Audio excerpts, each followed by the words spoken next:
No, I wrote down who I was getting. I was getting Egbert. What am I doing? I know who I'm getting. I wrote down who I was getting. It's an Egbert time gate. This is why I make notes. This is why I make notes. Okay. So, this is high harvest time. Cool. We're going to get Egbert. Egbert's a great range tank with a knockback. He also has a lot of gold find. Or a good. I'll say good range tank with a knockback and gold find. I know he's got a melee, but he throws bombs. He throws bombs. Let's go. Hey, Cal. Let's get set up here. I like to do all of these with the core. I like to do these unlocks with the core champions, so let's do that. Let's get set up for that.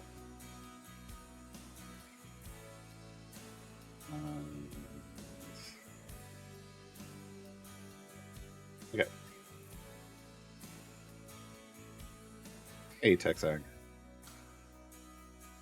Oh, no worries. Yeah, I get asked that a lot, and it's fine. But you know, the answer ultimately, to a certain degree, is it depends. It depends on what you need. That's the true answer about like what are the good champions. I don't know. What do you need? And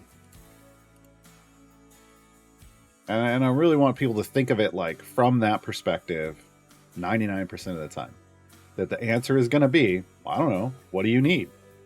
And then the other 1%, just know that occasionally you may go, this is it. This is the one.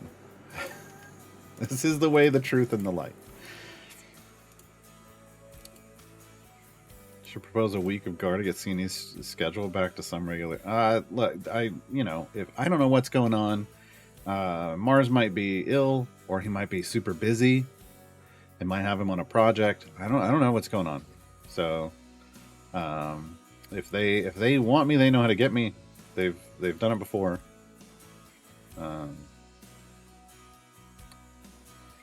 But I am an expensive option. I'm just gonna. Look, I'm an expensive option. They may just be like, oh, we'll wait, and it'll be fine.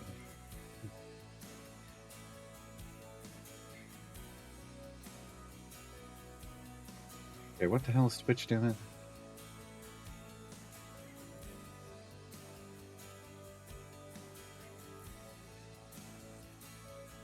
Okay.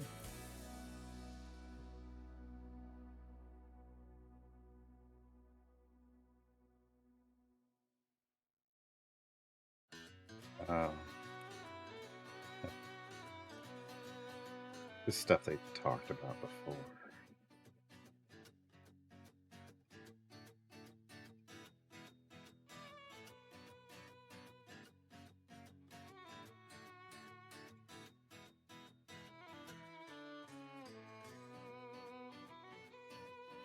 Okay, they're switching some of the pay. Like, so Prime Gaming sub. So like, if you Amazon Prime and you do a Prime sub now, it's $225 instead of it should have been like $250 before. Yeah, it's fine.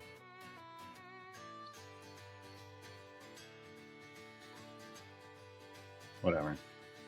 I was worried it was going to be something way worse than that.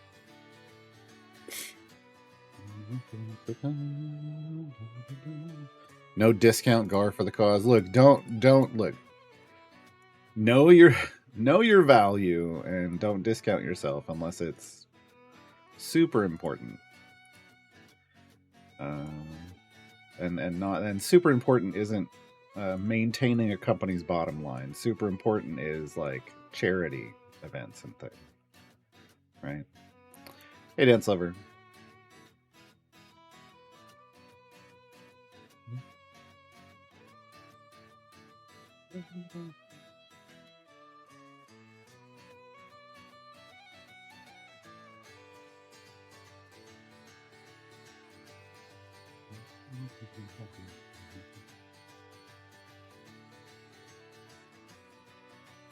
All right, taxes have been paid. Don't mean to bite. I'm cheap. No, value yourself. Value yourself. Don't ever throw yourself at a company and say, I'll do it for free or I'll do it cheaper than they will. You're undercutting yourself. You're going to end up in a bad place. And you're not helping. And you're not even helping yourself, really. You're not even helping yourself, really. All you're doing is helping a company make more money without really making it yourself. I mean, I'm happy. I've hopped on their streams. I think I did a couple, like when I got invited to like the OG dev streams. I don't think I ever charged for that. May have been before I was even a contractor. But basically now, because I have contracts, now if I show up and do streams, I think I always have to charge for them.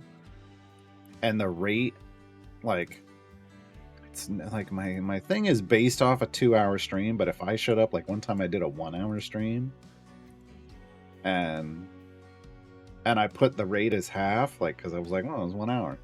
And the person and their accounting person, their money person was like, email back, no, change this. Your rate is your rate. Like, that is per stream, not per time base. So I was like, oh. The only time I've done a different was when we did Storyteller Mars Presents. That was a different setup. It was a payment for the stream, and we all had to split it.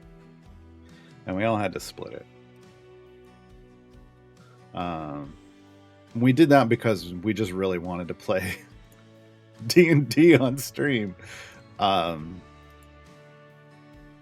But even at that was a much lower rate than like Idle Champions Presents got. And it's because basically that's all they had left in their budget. So.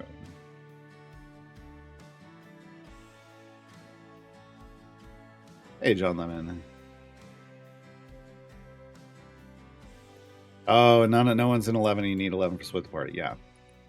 Yeah, it happens. So look at the next Split the Party. Start planning out the next Split the Party.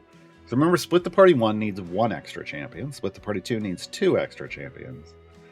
So if you look at it that way, maybe there's something that you can get to help build up your overall progress in the future.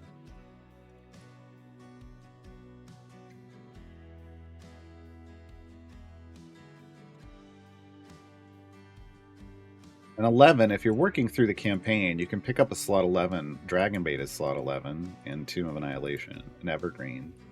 But if you're not close to that, then you could always time gate an 11. And Strongheart is a great 11.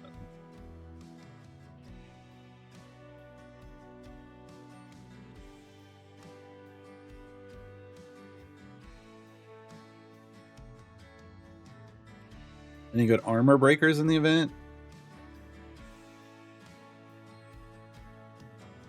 Well, Gosrick isn't an armor break. Gosrick lowers the threshold, the damage threshold, but Gosrick doesn't help you then take out more chunks or anything. Gromma is well, you're gonna get Gromma anyway. Gromma has a secondary DPS feature that's gonna help. Nixie might. Does Nixie have a? Oh, I think Nixie has an immolation feat that would help, but Nixie herself, I don't know. Nixie herself helps? Well, she can light the ground on fire. I'd have to look at Nixie again. Maybe?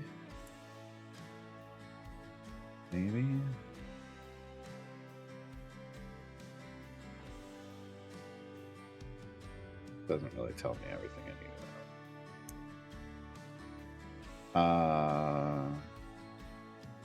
Yeah, I don't know that this event really has what you're looking for there.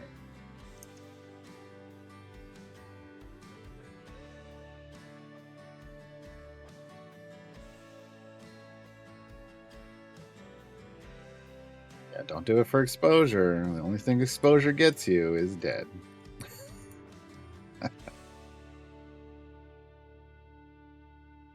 That's what our own channels are for, honestly.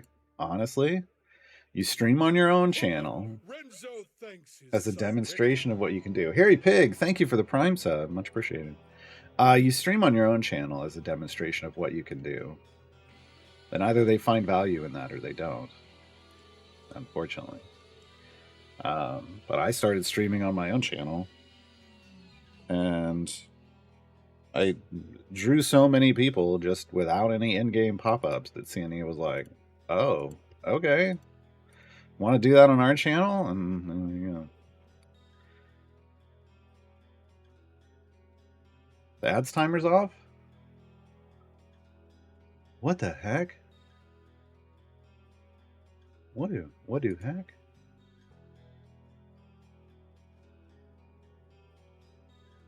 What is it?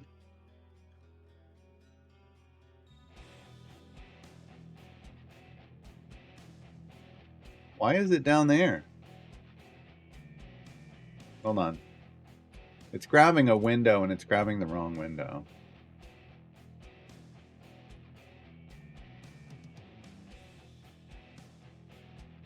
There we go. Thank you for letting me know. There's no reason it should have done that. I thought I had it on exact. Yeah, window title must match. I don't know. I don't know what happened. It shows the wrong window.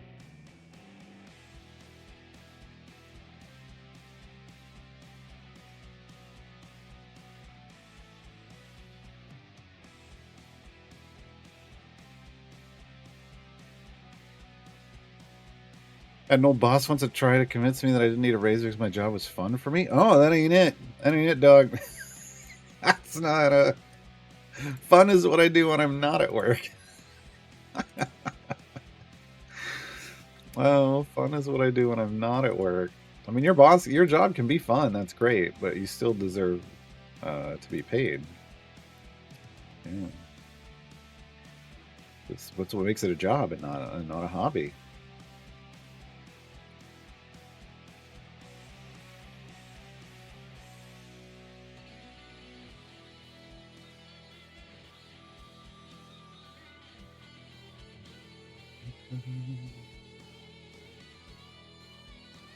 Skipping. Yeah, well, skipping Jahir is fine if you're near that.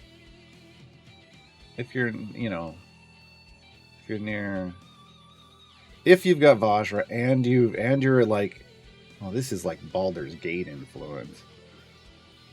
I don't know. It's pretty far in the game, so it just kind of depends. I get the whole like skip it if you can get it from a patron argument that people make, but at the same time, would that champion really benefit you right now? If not, yeah, wait. But if it could,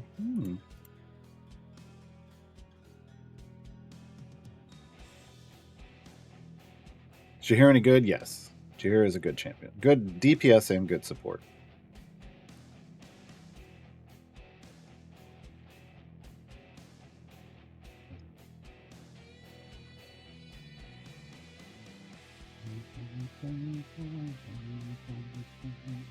Hey, Ricardoso.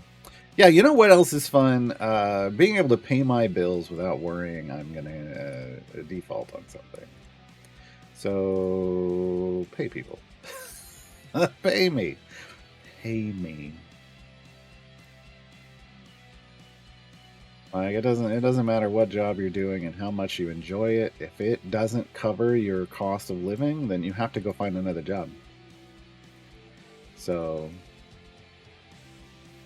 you know,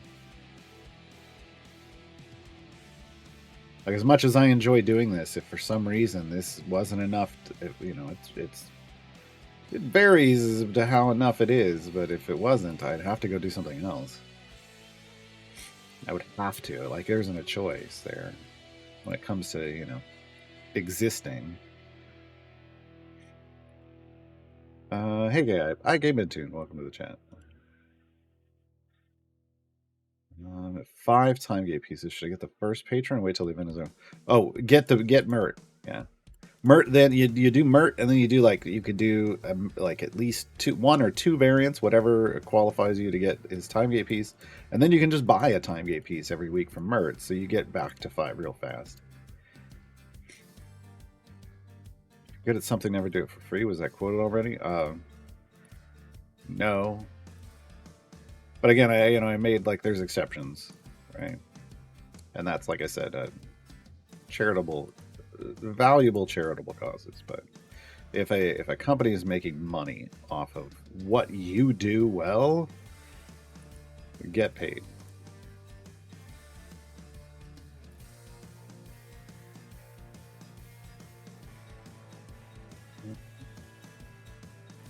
We did part of that in an ad break. Oh well. Oh well.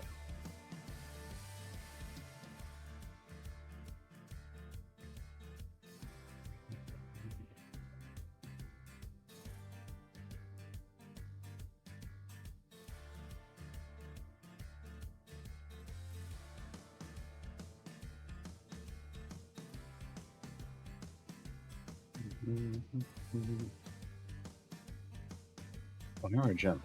Oh! Oh, that's right. Like, where'd those come from? Folks, as we come back from our ad break, I was like, I looked at this and I was like, wait, what? And then I remembered, oh, that's right, we were off for a whole day, so we got a whole day's worth of background gem farming. 5886. That's a lot of gold chests, and I think that's what I'm getting because we're still low on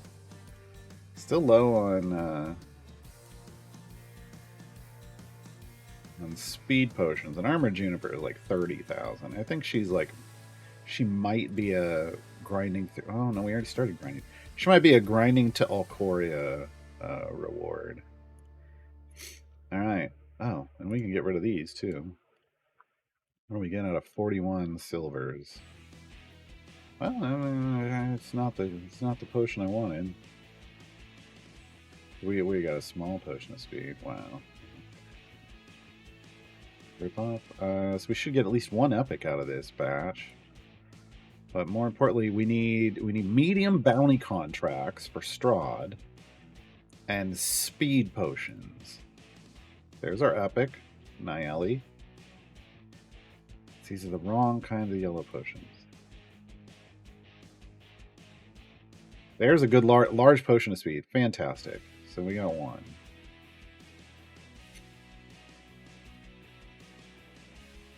The only other thing we need. Come on. The large. Oh, it's frustrating. I mean, I like larges, but I need the mediums.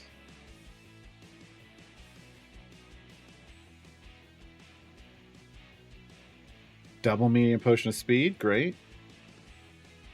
Trying to get. Oh, we got another epic from Mako's. He's catching up. He had 0 epics, and now he's gotten like 2. There's a medium bounty. Okay. Slowly but surely. And that's it. God dang it. God dang it, you guys. So what do we get? We got some potions of speed. That's not bad. It's not the greatest. We got 2 mediums, small 2 mediums, and a large. Larges I like to hold for like area 400 or higher type stuff.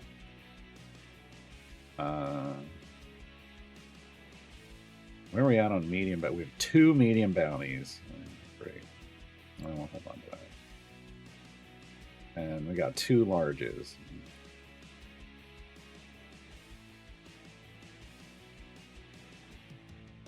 Really? Really?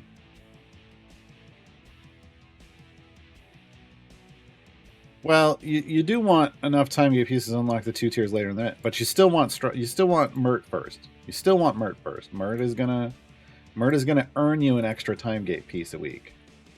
You need that. You need that.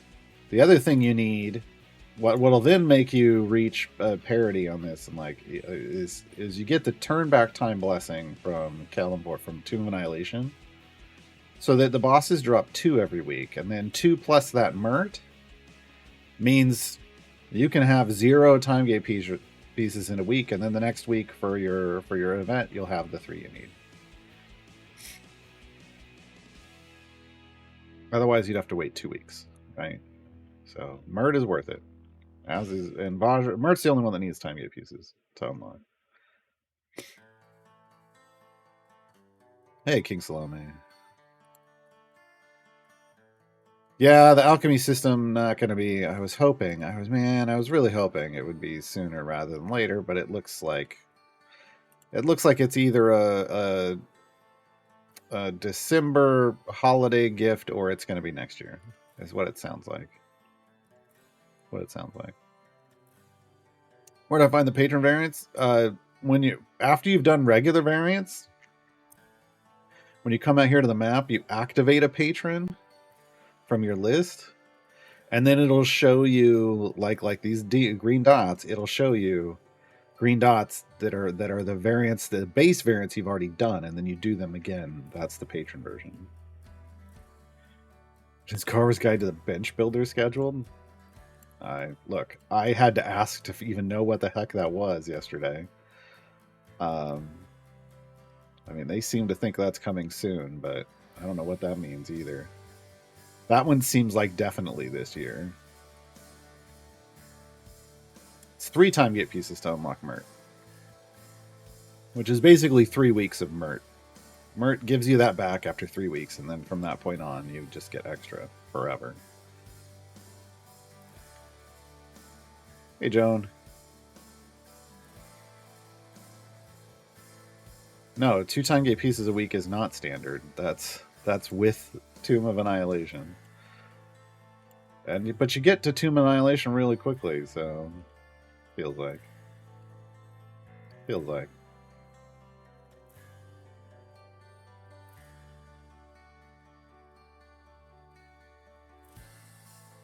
When did what change?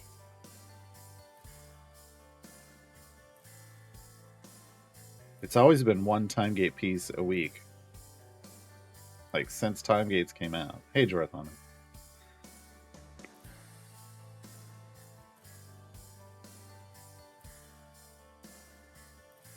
But I don't know what you're talking about. Like, when did what change?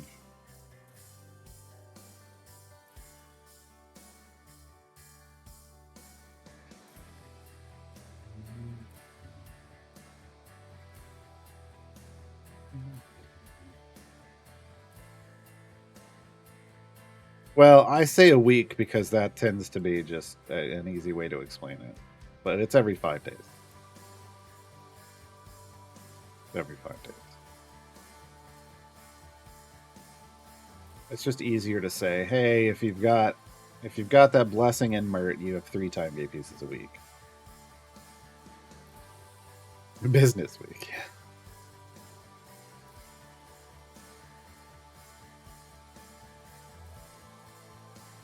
Does the game decide which one of the event champions chests are the ones you can be bought? It's whatever you have here. So Diana, Gromma are guaranteed because they're the featured champions, and then whoever you flex. Those are the champions that are going to be. Those are the champion chests that are going to be available here in the shop. See, gold Diana chests. Or Kirza. No, that's a time thing. Krydle, because I went and got Krydle, and Gromma. I've opened some time gates recently, and so their chests are still showing up here, but these chests up here, that's only for the champions that you've unlocked, like you've gained access to in the event. If you haven't gained access to them, it's not going to show up. Assuming you buy a time gate piece a week and collect the drops. Well, the drops collect automatically as long as you're killing things. That's the thing. As long as you're killing bosses, because they drop off a boss kill. As long as you're killing bosses, you'll collect one every 5 days. And it's up to you whether you buy them from the patron shop each week. But they are they are your must-buy things. That's the priority each week. Time gate piece. That's where your currency should be going, and you should be earning enough currency every week. Either passively, like I do overnight with AFK farms, or actively. And then the other primary purchase is your Modrung opponent chest each week, once you have access to that. And once you can do, like we did that with Overwhelming Force. So once you have Overwhelming Force available, that is enough for Mert to get you your Modrung chest, I believe. And then we needed to do like 1 or 2 other things for Vajra. Like here, I mean, how many? I've done 5 total patron variants here, and I've done 5 for Vajra. So it doesn't take a massive investment of your time. You don't have to go grind variants. I just do the free plays overnight for the challenges. I don't do those while I'm actively playing. I let those passively do. You can get 1,000 levels of progress with a Modron core overnight. Set it up like this, where you have a save formation, and I set my area goal to 49. I get over 1,000 with 5 familiars. I get over 1,000 areas of progress, so that lets me knock out patron challenges really easily without having to actively play them. And that's a lot of currency. That's my currency. That's up to, well, depending on what you have. It's a good chunk of currency every week. Hold on. Now I have to go look. I have the base values. Okay, so 650, 1250, 1850, 2450. I think it comes out to 5,000. I don't always get the full 5,000, but I get enough that I can make sure I buy my time gate piece every week, and then the rest goes towards the Modron core.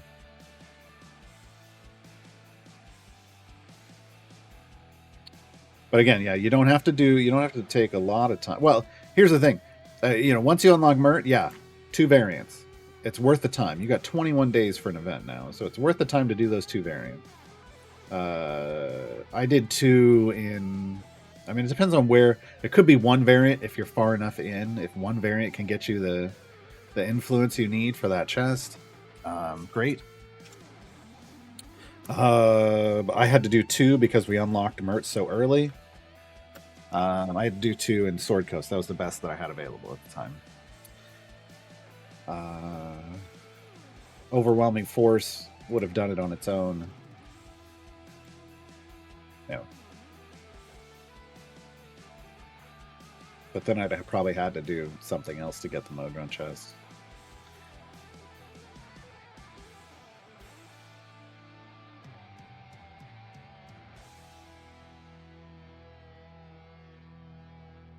So you have all the familiars from gems. You have every patron familiar except Elminsters. Why does your collection tab say 20 of 25 completed? I don't know. Maybe that's one of the ones that, I mean, Justin was saying yesterday. He's going through and doing a review to make sure that you can 100% everything, because currently you can't. That may be one of those things that needs to be adjusted.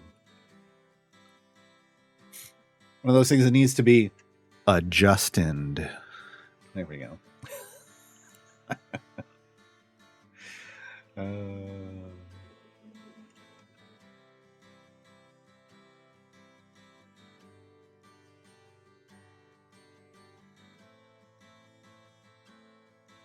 Unlike Diana, Gromma, and Keelik. Okay. 2 days ago, I could buy Diana chests for 7,500 risk, but today it's only offering Gromma chests? No, that's not true at all. Again, Ravenous. You should be able to come over here to chests,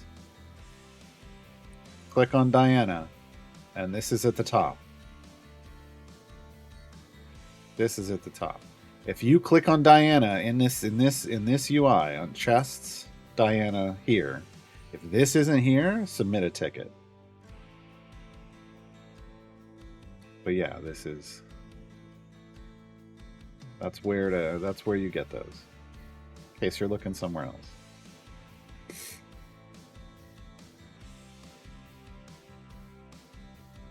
Zorba does need fixing. He got an accidental nerf. So did Narak. Narak and Zorba got accidental nerfs to their values when they got changed in the seasons. We were told they would get those values back. They still haven't. Still haven't done it. So look, the channel has a bad pun tag. So and people are aware. I make people aware.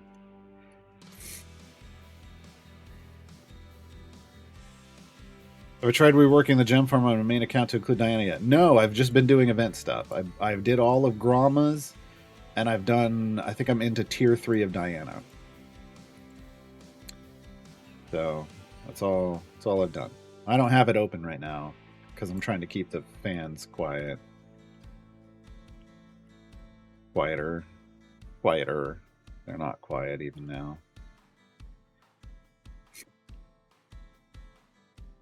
On the event, when you push all you can, tiers and stuff, worth to keep playing free plays. I mean, you only do free plays until you have the favor that you feel like you're comfortable with to do the rest of the event.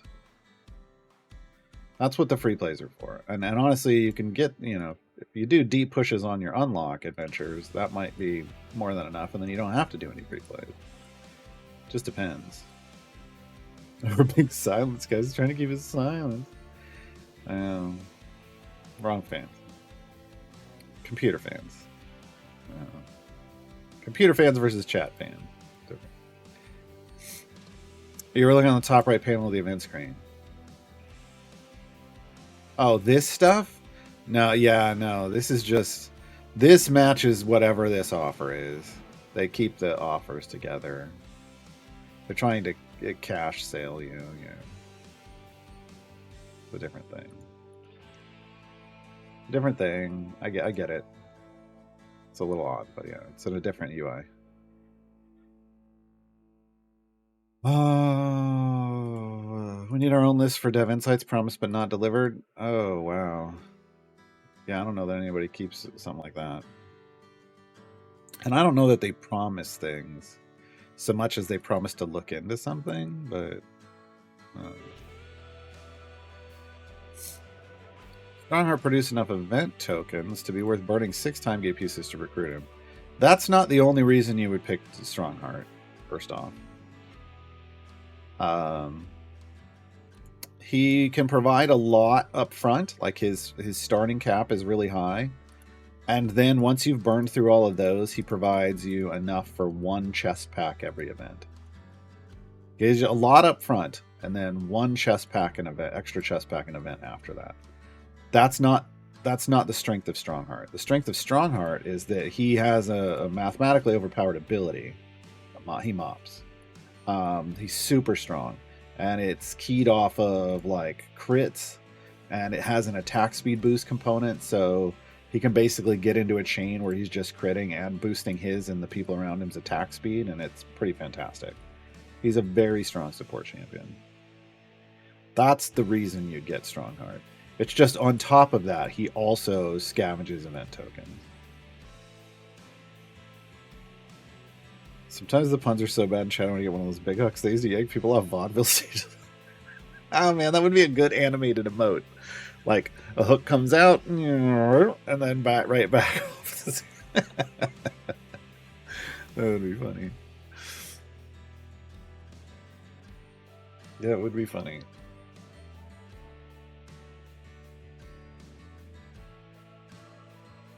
Or just multiple emotes, and it's the handle hook. Yeah, he does.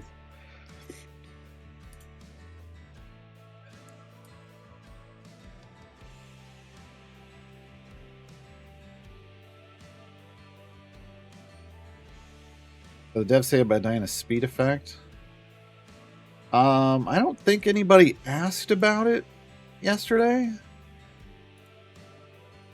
The comments on Diana were about her feats, and they did say that she is as designed, that she caps and doesn't need the feats to cap. And they had done another champion the other way, and they said people complained about that, and now people are complaining about it. And I feel like this is why you got to complain about important things, folks, and not just garbage things. Because they make decisions based off this. So, they feel like, they should be... That this is a better situation because, and I don't necessarily disagree, but they need to be consistent about it. It's their inconsistency that is a problem. But basically, when you first unlock her, if you get the feats are easier to get than the item levels, and thus... you can get to cap. You could get boosts real quickly, and even then, you could just stop leveling her up once you got her to cap, and just let passive accrual happen from electrums and in patron chests, right? I mean, that's, valid argument. But, I think to me it feels better when you can just cap an item and be done with it. And then have the feats go on and raise it above and then, boost you some more.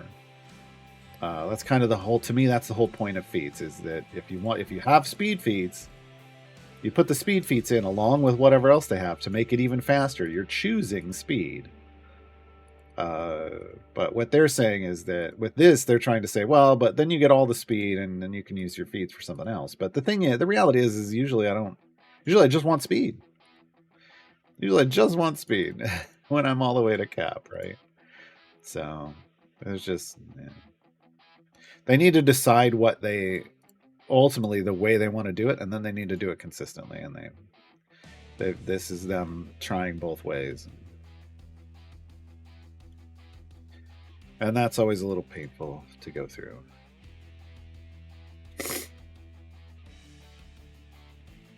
I did talk, but when I did have a conversation in my meeting yesterday with Pete about the speed thing. And his response to it speeding up everything was, yeah, I don't know, that might be a bug and might get changed, but I'm not sure. And I was like, yeah, that's fair. Like, everybody, I think that's fair. Like, the whole speeding up every transition area effect in the game might be a bug. Well, he didn't know. And nobody asked yesterday.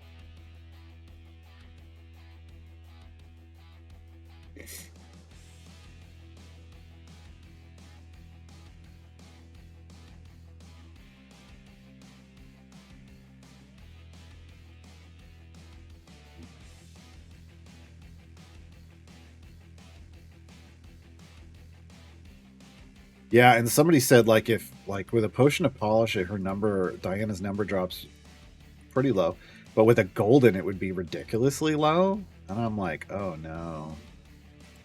Then they really did it wrong. So,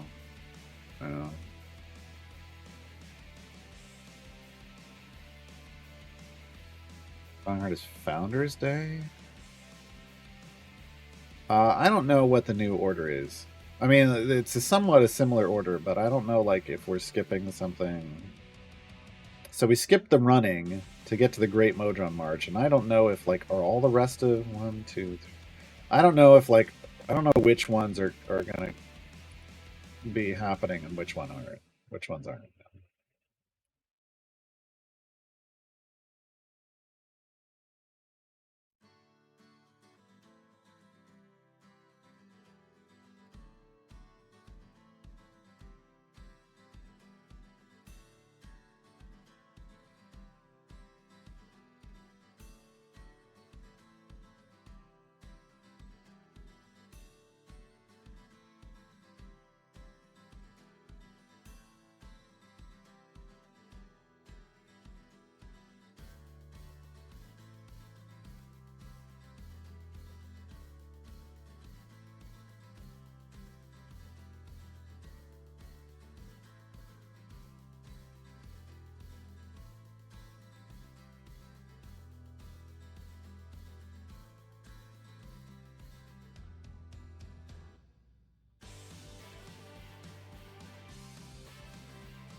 Bang it down as June, Founders Day July. I mean, maybe it's one event a month now, but they're not having, like, some events they're not having anymore. And I don't know if Dragon Down or Founders Day, I don't know if either of those are on the removed list. I don't know that they've talked about removed lists on stream, and maybe somebody can find the removed list. I'd like to know what it is, but I just never wrote it down.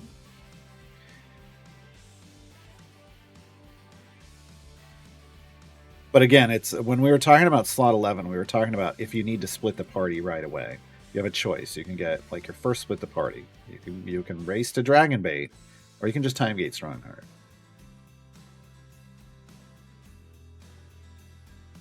Yeah, that's what I was thinking, Lediath. With a golden epic on Diana's item, it's like 34 item levels and 2 feats to cap speed. And that's utterly ridiculous. Because even if you got rid of the feats, like that feels like the item levels is super low. Like what the heck were they? What the heck were they? What? What the heck? Yeah.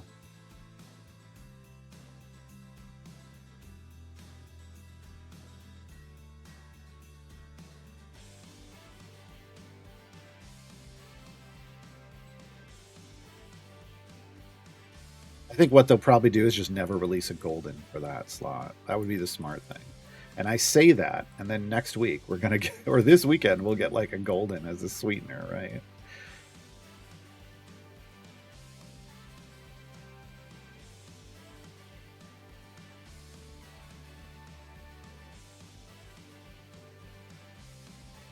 There was a blog post about events on CNE's site.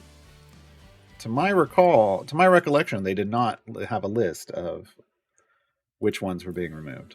But if I'm wrong, if they've changed it, I would love to know.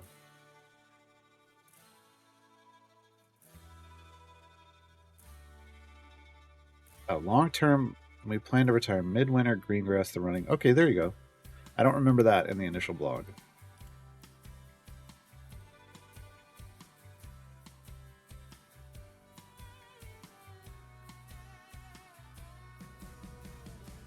You can apply a golden potion to her. Oh my god.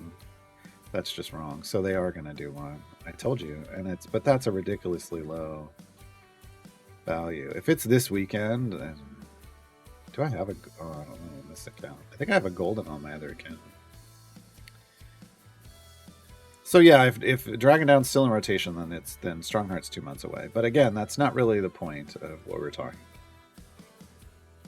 It wasn't about like what's an efficient time to get them. It's about what gets you to split the party in a good way.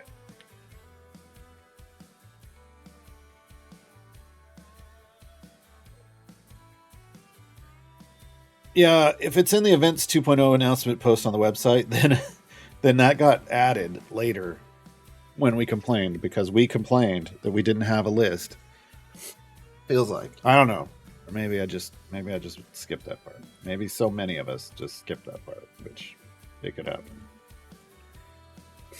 Because a lot of people were asking.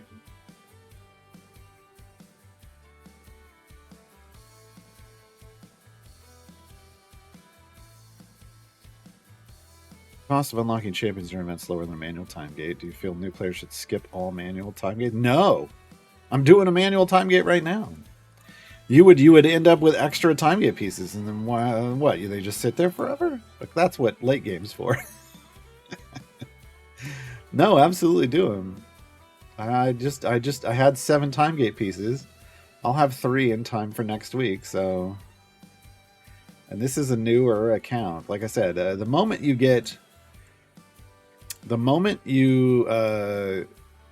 there's 2 things. There's 2 like milestones you get. One, you get tier 5 blessing that gets you 2 time gate pieces off every boss. Like when they drop naturally, you get 2 instead of 1. And then you get Mert, and suddenly you're at 3 time gate pieces a week. So before that, you do just want to hold on to your time gate pieces. Before that. But you're not in the before that very long nowadays. Maybe a month?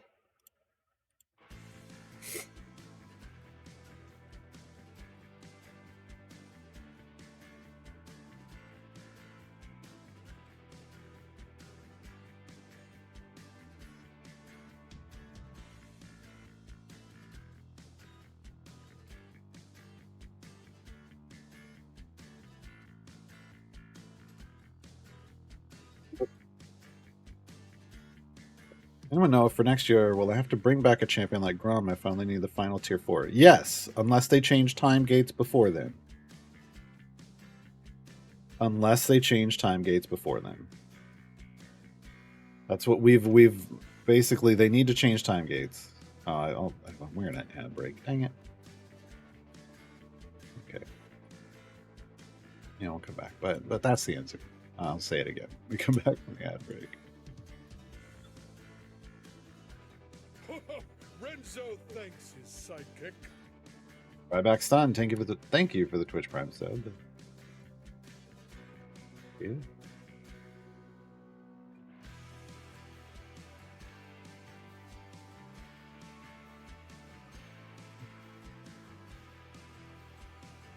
Okay, so this I think we have efficiently demonstrated. I'll save this for go back to. Today's Gold Olympics for Dynasty. Oh, so yeah, I was right. They are going to do that thing. Okay. Feels like a golden you don't need to buy, but also feels like a golden that's like a new player golden.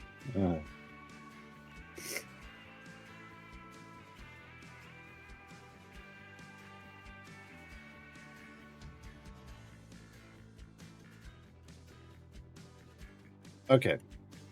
I think we're back from ads. So two things. One, yeah. If the idea is that hopefully they will change time gates, Monkey House, hopefully they will change time gates to provide us with the same kind of experience as Events 2.0. It's Events 2.0. It's not Seasons. It's Events. We gotta use the right names. Events Seasons went to a farm upstate. Events 2.0. And yeah, you push as far as you can. It's a measure. It's a progress indicator. Like how far were you able to get? And if you're just missing it by one variant, yeah, then either you have to do it the next year, or hopefully they change time gates so that you can do that in a time gate. We're all crossing our fingers that they make time gates functional with Events 2.0. And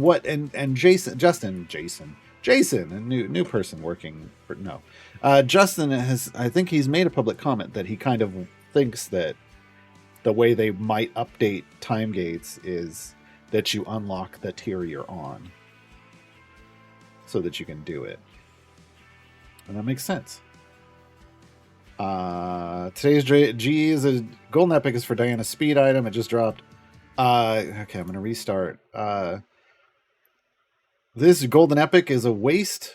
In my opinion, it's a waste for established players, but it is like a new player GE because you'll be able to cap that speed with very low item levels. Apparently, is what it sounds like for the people that did the math. Wild, absolutely wild. Hopefully they sell a lot of them. Hopefully they sell a lot of them. As we go look. It's not here. Gold commercial chests. Oh my god, it's even the name is right. Not the way they think, though. As a commercial is in sales and capitalism, but this is... Yeah, we'll be right back. Okay. Wow. Yeah, I mean, yeah. Wow. So I think we've demonstrated with this formation that's what we do. This is what we would do if for just general unlock. Now we're gonna go a little faster, a little bit faster now. Hopefully, I mean I say that, but then we don't really have.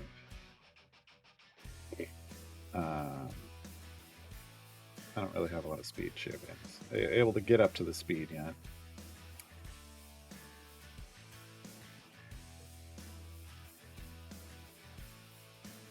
Change this around.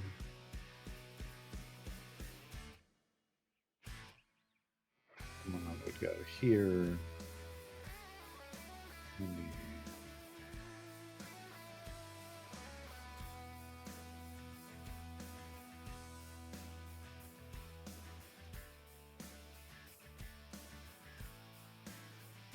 We need gold. We need favor for this time gate. I did not look at. Oh yeah, area 175. I was just assuming it would be horrible, and it is. We got real good luck lately with like this getting the 75 area goals, but I was like, that's not going to hold up long. I was right. I was right. So we're gonna push. further. We're gonna push further. How do I want to? You know, we're gonna do some click damage as a function, as a speed function.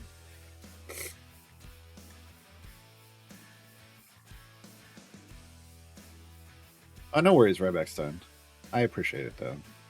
Whenever people, you know, people want a sub, it's great. I get it, but I've also been the person who could not afford to sub, didn't have a Twitch Prime or an Amazon Prime, and you know, then you just, you know, the follow and watching is great.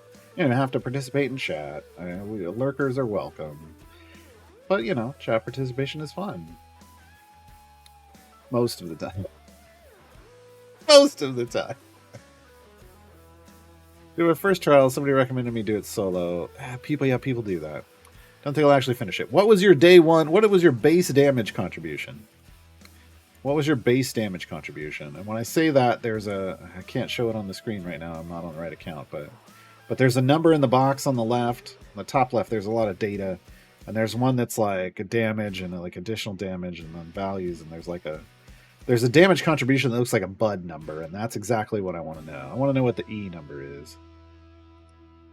I want to know what the E value is.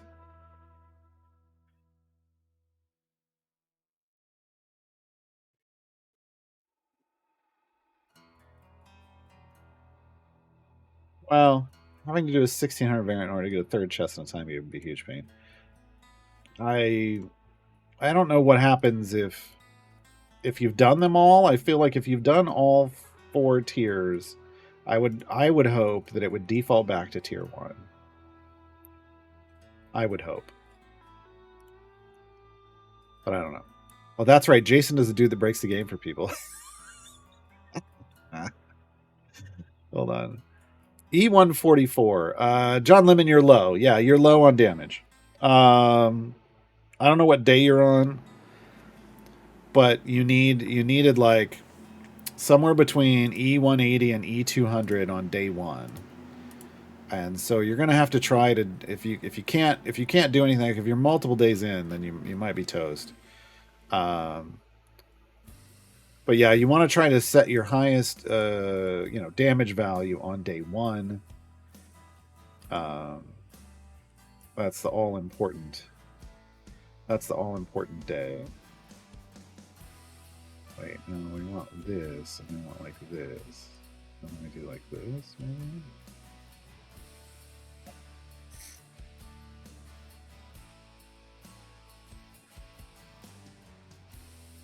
What day are you on?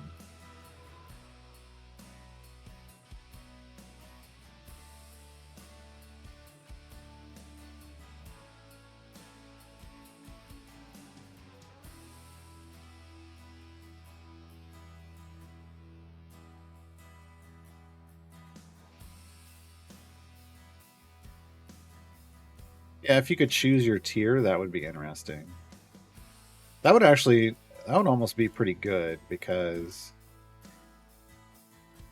if it just always bumps you up a tier, then you can't use time gates to get gear if the tiers are too hard. That's actually that's something they'll need to keep in mind, maybe. Hey, Lurking Rider. You're on day 3, okay.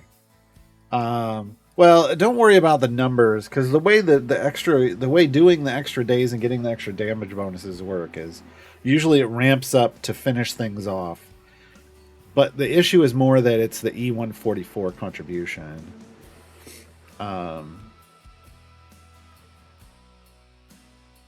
do it solo, your target is at least like E187 is what I like to tell people. 187. 187 on an MF in Tiamat. There's my curse for the day. That wasn't even fully. I don't know. Is that partial credit?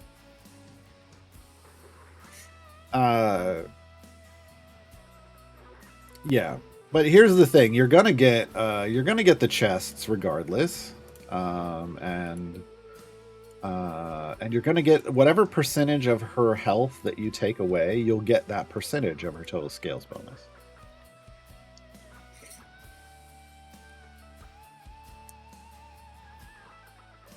But if you just go back in and try to, I don't know what the restrictions are, but if you try to do another deep run, usually you want to do like a couple run. Like if you can soft cap on your first run, that usually means you've got more than enough damage. But if you don't get to soft cap, then usually you need to do another run. You need to treat it like a favor run and then do it again. Because day one is the big day. But hey, yeah, if keep doing every day, and even if you don't make Tiamat run away, you'll get the achievement for doing all 7 days, which is the big reason people say solo it first. It's the biggest reason.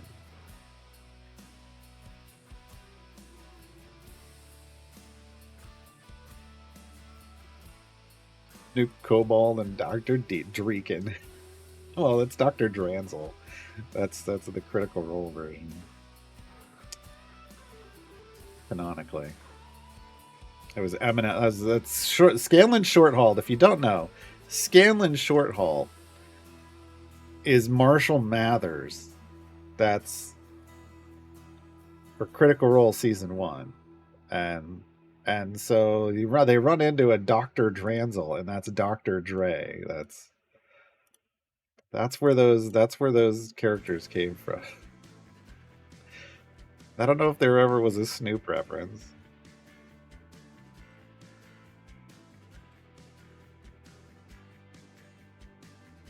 So I should free play till my damage max E243. Yeah, if you can, now that you have your restrictions, absolutely.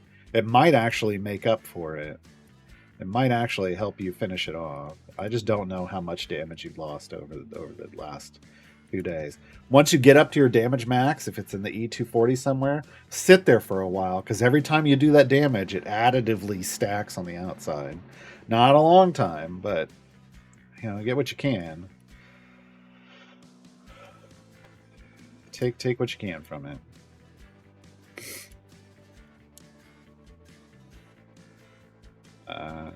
Because you'll actually get 2 achievements. You'll get the 7-day achievement if you can do all 7 days, and you'll get the highest damage contribution achievement because you're alone. You just would fail to do Tiamat, fail to complete it, and you'd have to do normal tier again next week or next time. Hey, Licht.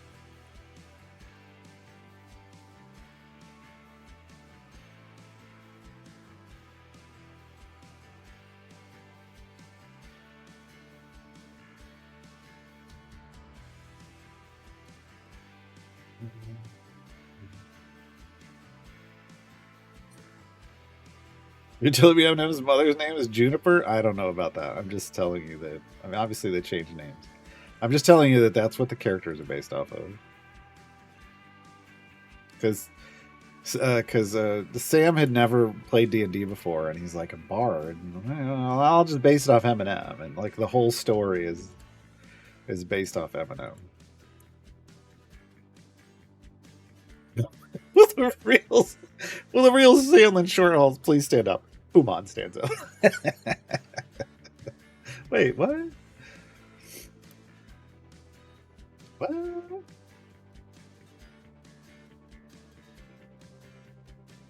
All right, I just want favor, folks. And look, we're already in the EO4s, but I want a solid amount of favor. I mean, I know that we can get to 175, no problem, which is what the area goal of our variant will be in this time gate. But what I'm looking for is to get enough favor that we can go super fast through the other two. I want to find some balance of getting to my speed and doing a deep run here, because I'm going to be able to convert this favor also into another campaign when we're done with the time gate. Anyway, she's got feats that make it. Ooh, crowd control or damage? Good damage. Good damage.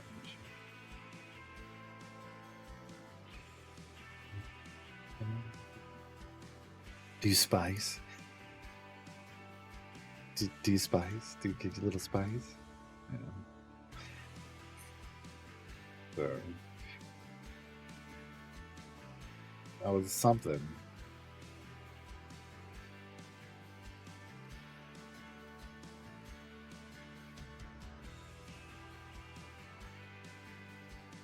All right, we're flying through the favor now. This is great. We hit some of our favor upgrades and some of our champions, and that's helping a lot.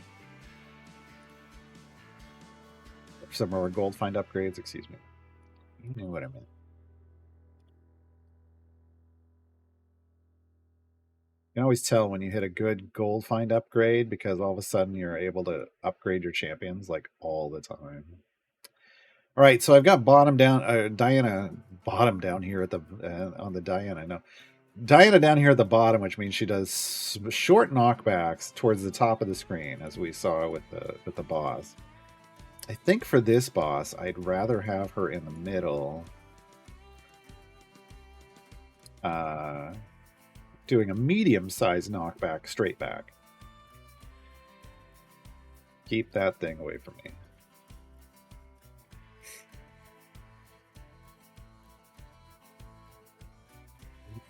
We still have one more champion to add here, and I think it's going to be Penelope.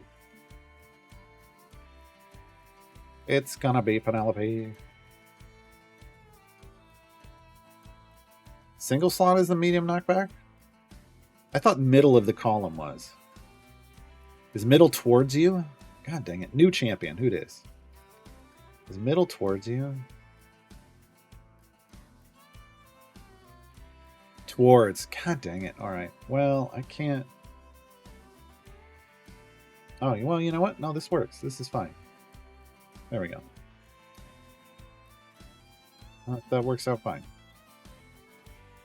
New champ. Who dis?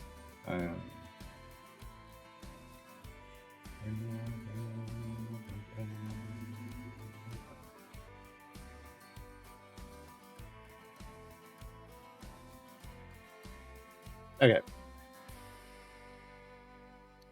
Well, it depends. Like, I think in a Briv Gem farm, I'd want towards. In a Briv Gem farm, I'd want towards. Because it would make Briv stack faster. Right? But if I'm dealing with potentially damaging bosses, especially... Why is Human out in front line of zone? Especially if I have like a Human in the front line, and I don't want it to die, I want it to knock back.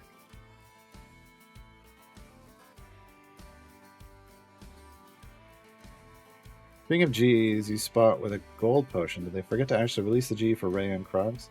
It may just be that they've put them in the back end, but they haven't done whatever they want to do yet in the game before they release it. It could have just been done way in advance. We don't really know.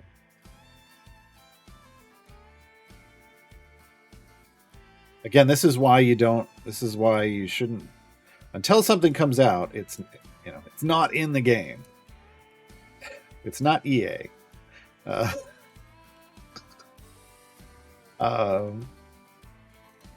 So, yeah.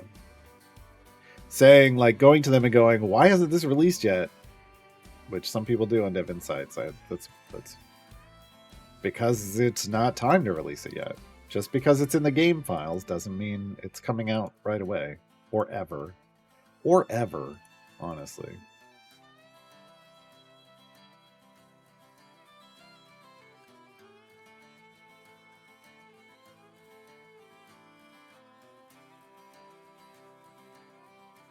You want Briv Gem farming? Lediath's got guides for that. There's Leek and Zediath. Zeke and Lediath both have guides on the subreddit, and then Lediath's got some video guides as well. I gotta change now. It's the Swarm Lord. This week, Lediath is, for a little while now, I don't know if people know, but Lediath is now a swarm of hornets, and pretending to be a human being.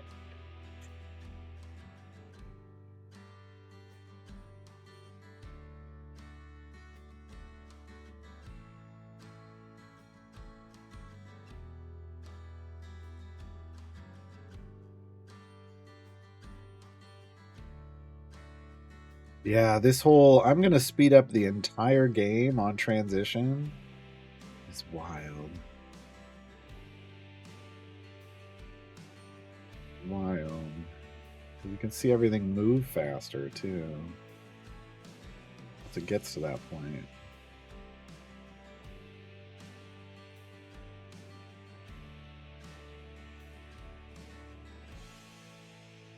Final 2 jump 100 potions for 9 jump? Wow, okay.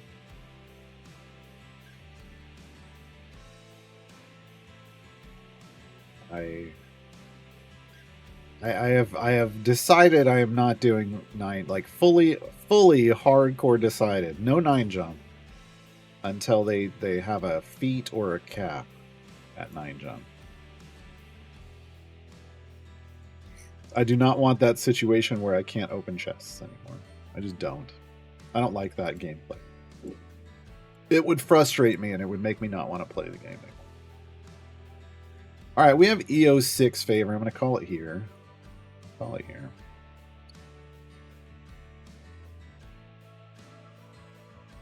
And I'm going to stop. Why am I going to stop? Because I just unlocked Egbert. And why was I getting Egbert? To split the party too. Split the party too. All right, surprise split the party too, folks. I hear there's a guide for that. I hear there's a guide for that.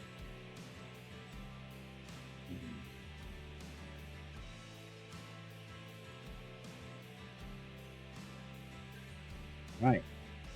Split the party 2. Now, so the rules of split the party 2, a little different than split the party 1. Still no favor bonus or favor reward, so deadly just means this is their rating system. It just means it's deadly. And it is. That doesn't mean you can't do it. Areas get harder much more quickly. Notice 2 muches there. There was only 1 much here, so it's way worse this time, and they mean it. Click damage is reduced to 0 after Area 5, and Fire Breath potions cannot be used. Once a champion is placed in the formation, they cannot be swapped or removed.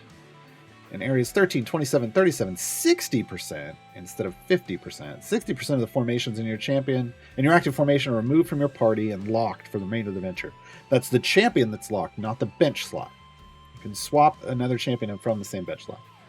Now, this means before it was 50%, that means we lost half our party. Now, you just want to think of it as you're losing 2/3 of your party. Just think of it as 2/3. You're going to lose 2/3 of your party. So if you have 3 champions in, you're going to lose 2 of them. Okay. So if you're going to put 4 champions in, you're going to lose 3 of them because it rounds up. Rounds up. 5 champions, 3 of them. So why do 4 when you could do 5 and lose the same 3? That's what we're going to go for. I think we're going to aim for like 5. I think we're going to aim for 5. I don't think I did. Did I do 5 before? I did 3 before to lose 2. But I think we're going to... Oh, and then I did like 6 on another one? What was I thinking? I don't know. We'll see what happens. You can use... Oh, god dang it. God dang it. Hold on. You always get the champion that you were using in slot 1 in the prior run. No, this is not. That's unacceptable. That's unacceptable. Gale, get the hell out of here. Brunor. Hashtag Brunor. Oh, I forgot. We're gonna do a... That's all I just remembered. I forgot. It's not a poll, it's a prediction, folks. Start prediction. Submission period 5 minutes? No, you get 2 minutes.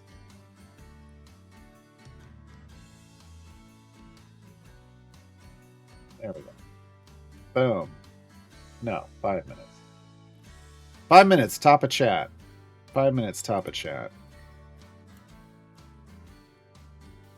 So you can, in countries and areas where it's available, you can gamble your channel points, your grudge coins, and predict, will Brunor live or will Brunor die?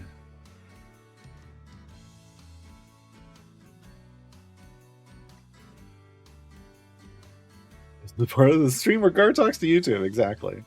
Exactly.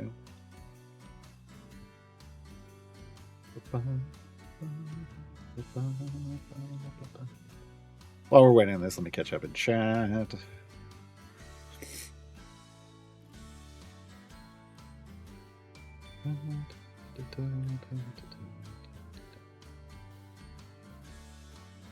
So if you want a particular champ for split the party in game, like say Krydle, don't use any champs from his seat until the last culling. No, it's just don't use, like, you have to make a decision. Here's how split the party works. So we're gonna prep this while people are doing their polling or their predictions. You want to make sure you're using a champion that you both would want to have if they stay in the party, but are also okay with losing, which is a tightrope to walk. Okay, you also want to hit certain targets for what you need. So the first split up through 13, you can do this without a tank. The second split that's 13 through 27, that run you need a good tank for. You have to fight an armored tree boss who will hit your whole party. So you need a tank to have. You need a tank. The next split after that, 37, good to have a tank, but I don't know if I've ever done it without one. I've always had a tank for that. But so you can do the first run, and then after that, the final run, you're going to have a whole party. You're going to breeze through it. You're going to absolutely breeze through the final part of this. But the first part, you're running with limited groups. So you need to make sure you're picking people that are going to work for you. I like to run Gold Find in my first split. I love to run Gold Find in my first split. And I love it if that Gold Find sticks around, but it doesn't always. It doesn't always.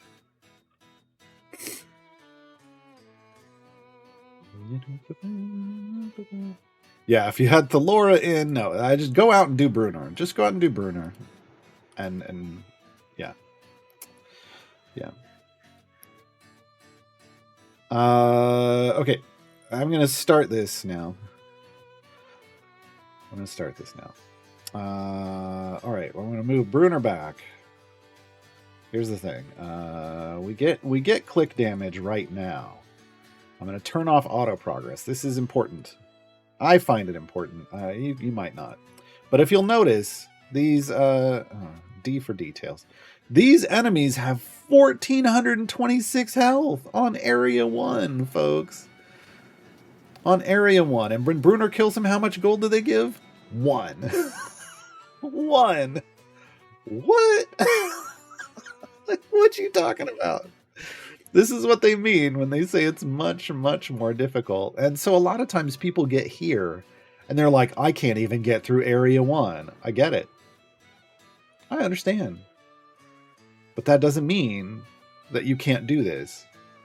It just means you got to work on it. We have 44% gold find coming in from our Mojang core.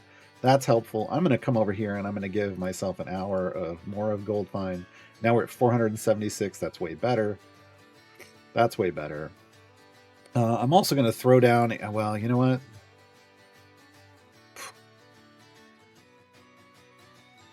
Yep. Hour speed potion. Hour speed potion. Okay. I am not going to put any points in my click damage. There's no real reason to. There's no real reason to. Because because they got 1,400 health. I don't even really need to level up my Brunner because he was killing them in one hit. Well, he was. And now he's not so much. No, he is. But we're gonna need more. We're gonna need more stuff out here. Now, so here's what I'm gonna do. We got Brunner here. I'm gonna throw Celeste right back here. And I'm using the core champions for a reason, and it's to prove that anybody can do this. Any account can do this. You don't have to have specific event champions. You do not. And we're in an ad break. That's okay. We're just farming gold at this point. This is why I ran the speed potion, because early on we're gonna sit here for a while. We're gonna farm a lot of gold. But now we got 2 champions out, so now we're able to clear the screen pretty quickly. That's good to know. I don't really want to level. I mean, I can, but I kind of want this second one for her. It's good damage all champions. I'm not going to worry about click damage at all in this run. Whereas the first time on the Split the Party 1, I actually leveled up click damage to start, but here it's I don't need to. I don't need to.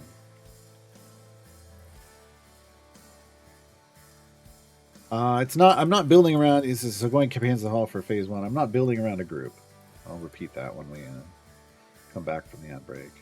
Let me look at area 2. What's the health here? Can we still one-shot here? We can. But can we one-shot with Celeste? We can. Okay. So we can move up to 2. That's the keys. We want to find out, can we one-shot things? Can we keep the screen clear when we move to another level? We'll be back from the outbreak in about 10 seconds.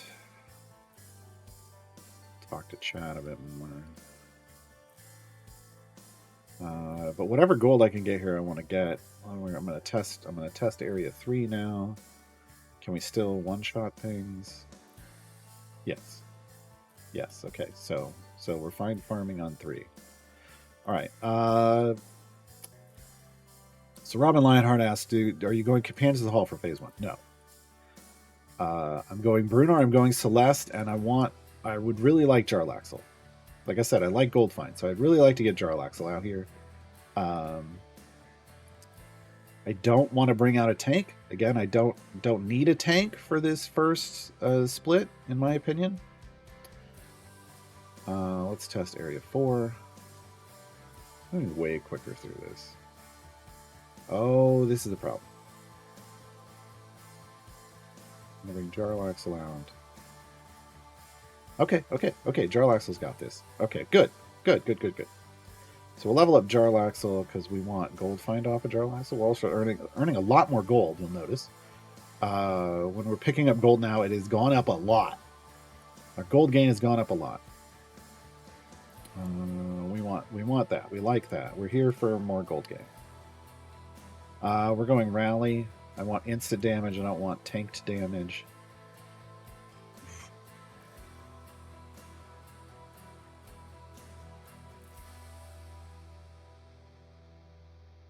If he sticks around in the split, I think I would want life. So, yeah. Okay.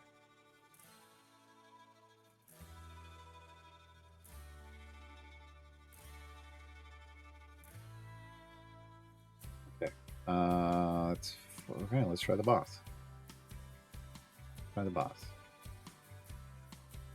If I can do this first split with just 3, I will. Remember, it's either 3 and I remove 3. I use 3 champions and I lose 2 because we're going to lose 2/3 of our champions. 6/10. But ultimately, we're looking at 2/3 here because I'm not putting that many people in. We're going to lose 2 out of our 3 champions. If I put in, if I go up above this, I want to go to 5 because then we'll lose 3. We'll lose 3 at 4 and we'll lose 3 at 5, so we might as well go 5 and to gain the damage if we're having a damage problem. Boom! Master of Piracy. That was the upgrade we really want. That's going to get us lots of gold find. That's great. Okay. Wow. Yeah. How much am I getting from my core? Well, I'm getting a multiplier from my core that is, I think 40. What did we say? 46% or something. Let's go look. 44%. But then that becomes a multiplier times this potion, which is a 300%, and that becomes a multiplier times Jarlaxle, so it's giving us an extra multiplier, and it's really giving us a solid boost. So we're at 1868 total, which is great. This is way better than the last time. This is why, even though Split the Party 2 looks more daunting, you hopefully have a Modron core and more available potions than you had before. But the Modron core is great for that initial start, a boost until you get a gold find champion out. So I don't want to auto progress. I mean, we'd probably be okay, but I don't want to accidentally like be talking to chat and then suddenly I went past 13 and we lost our champions. Yeah.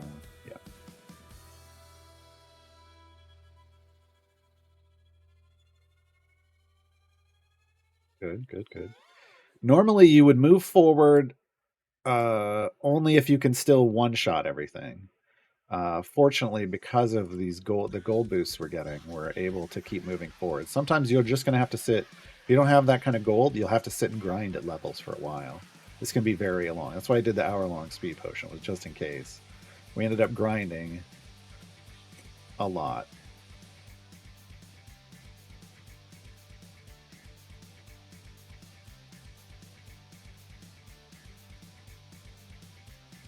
Oh god. Oh god. Yeah, now we're going to get wrecked. So this is what happens if you push too far. Then you hit something and it doesn't even, because of the health scaling, because the health scaling is so ridiculous. Like, these enemies have E22 health. And we've got E24 damage. On this level, they've got E25 health. So we're just off. We need to farm more gold here. You notice I'm not leveling Bruner up now, and that's because until Bruner gets to, I know his upgrades. Bruner has an upgrade desert between 500 and 700, where basically there's nothing that's going to help the party until 700. So I'm trying to get them. I know Celeste has some close, and of course Jarlax is our DPS, so he's always got upgrades for us that we're going to want. But this is where, maybe instead of grinding, you just add 2 more champions and go to 5 from 3. Smoother curve. You'll lose more champions. But if you've got a deep bench, it's not a big deal. And you have a deep enough bench, I'll be honest. You have a deep enough bench. If I were to do that, if I were a rich man, I would not bring in Nayeli, and I would not bring in Ashara, and I would not bring in Calliope. Reason being, those 3 are key to the next split in defeating the tree boss. So, Minsk would be on the table. Delena or Hitch would be on the table. Probably Hitch. Minsk and Hitch would both be decent buffers. We could bring in Makos as a buffer. I think Hitch and Makos would be the more consistent buffers. I'd almost rather have Hitch in the next split, though, alongside Ashara. For removing segments from the tree boss. How's our damage doing? Well, we might have enough now.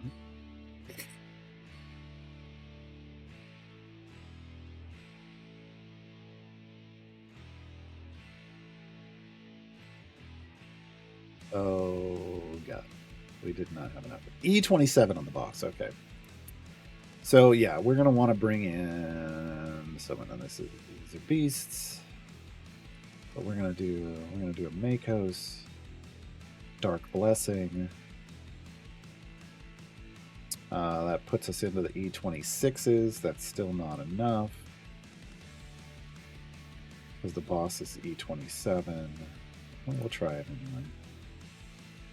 Alright, we got an ultimate in the E27 range. 2 of them.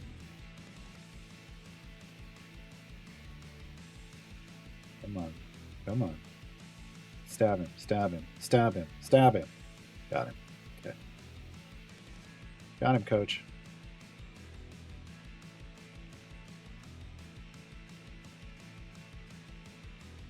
Okay, harder to kill here. Oof, yeah. Woof. Woof! To the dogs, I say. Woof! Alright, now we got cleanup. Now we got cleanup. Boom. Well, do it again. There we go. There we go. We're in it. We're in it now. Okay, banked. Got a good amount. 450, I think, is our next one. 455. Okay. 45 is Makos' next one. So here's where I'm switching to X100 so I can see how much I'm I'm banking, so I'm only upgrading to. There, got Bruno up to 700. This next one's 800, right? Yeah. This is where a memory of how the upgrade curve of their upgrades work. Again, I'm gonna lose 3 champions here, but if I can finish this, I don't want to add. I'd rather lose. If I'm gonna lose 3 champions, I want it to be Mako Celeste and Jarlaxle. I don't want to. I guess throwing in Minsk gives it a chance for it to be Minsk. Minsk is a hit or miss debuffer, right? He has a favored foe mechanic. It's not very consistent, and inconsistency can cause problems on things like this. So we're gonna sit here and we're gonna farm up a little bit of gold, and I'm gonna invest that gold in first, and Jarlaxle second. Yes, yeah, that's fine. Is it 55 or 60? 60. No, it's 65. Wow, that's a ways to go. We're not going to get that far. I don't think. We'll see. So I kind of want to sit here for a hot second. What am I doing here? What did I complete? Oh, 3 champs for each bed seat. Nice. I'll take those. That's the collection quest telling you, hey, go split the party.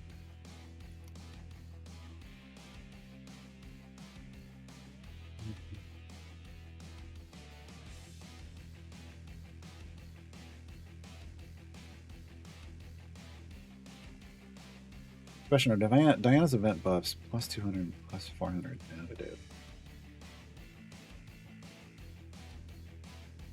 No, because it's not plus 200. It's 200%.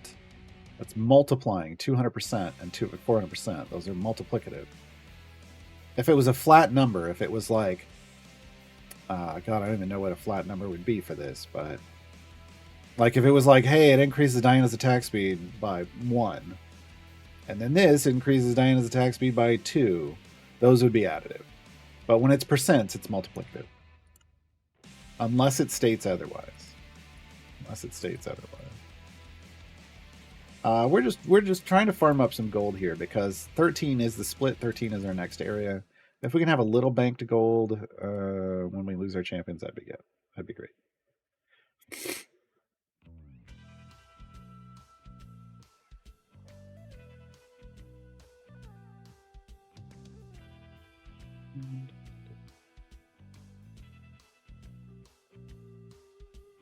So 600%.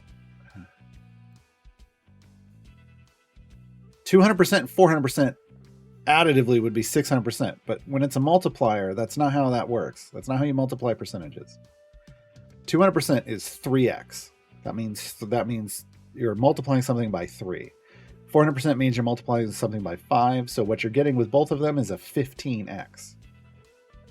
So it becomes 1400%.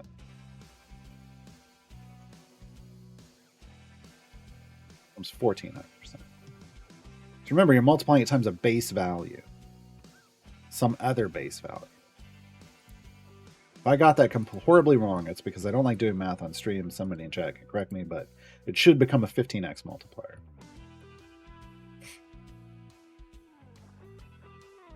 Okay, here we go.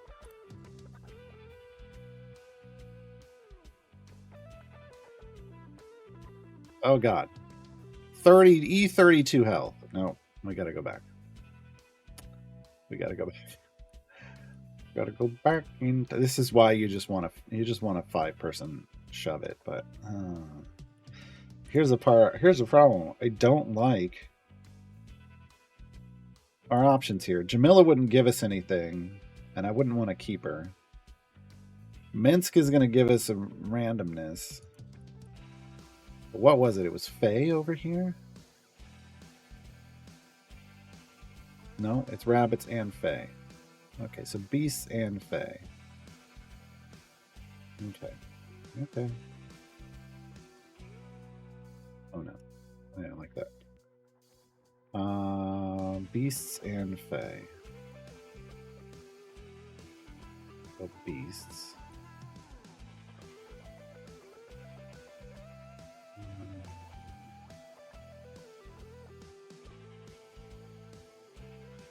have the ultimate. That's a 250. We could.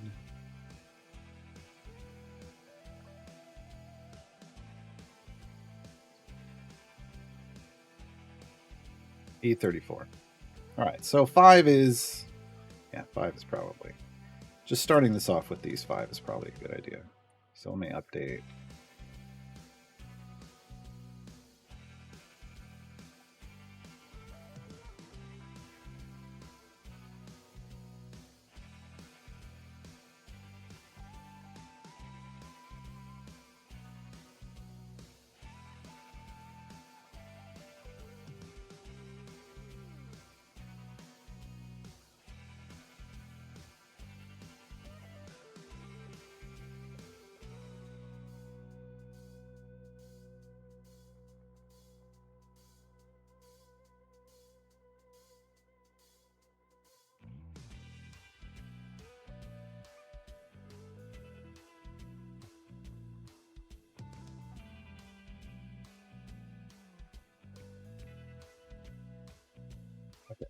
I want to make sure I'm updating. When I go to update split the party guide, I want to make sure I'm updating it correctly. So we'll make this a little smoother. My current notes work. A bit more of a grind maybe than it needs to be, which is fine. I was trying to find the minimal way and let people know this is the least you need. You can go from there, and it worked, but this is hopefully going to be a bit less painful. A bit less painful. The second we complete it, see, we lost 3 of our champions, but Brunner lived, folks. But Brunner lived. Now we're going to go back to Area 1. We only have these 2 champions. You see, down here I've got grayed out bench slots, but I can swap for someone else. I can swap for other people in those bench seats. And I'll do that just to remind myself that I have other people available. Now I'm going to bring in Nayeli. I'm going to bring in Celeste. And I'm going to bring in Ashara. My formation's going to look like this. It'll look a little something like this. And we're going to go potpourri. And we're going to just dump all the gold we saved up into Ashara. Then we're going to come over here to Nayeli, and we're going to go devotion, and we're going to dump our next set of gold into that. And then we're going to dump the rest into Calliope, into lore spec, so she gets her shields back faster. This helps with survivability. And now we're out of money. So time to go earn some more.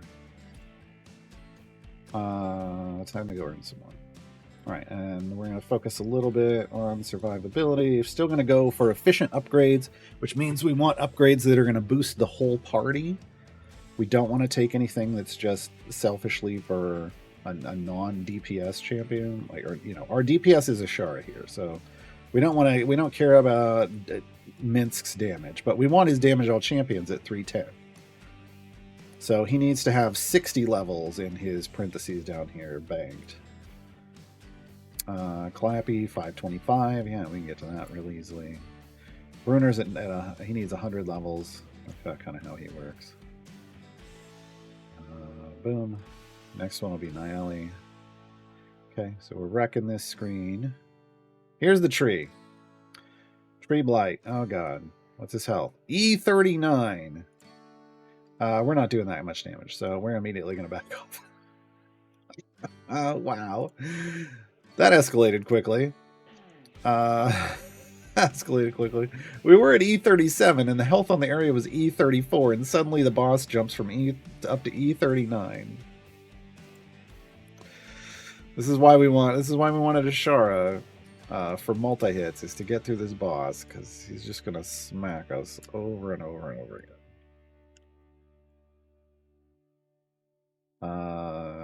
But man, the gold find's going to be rough without Charlaxle now. We're down to 476 gold find, folks.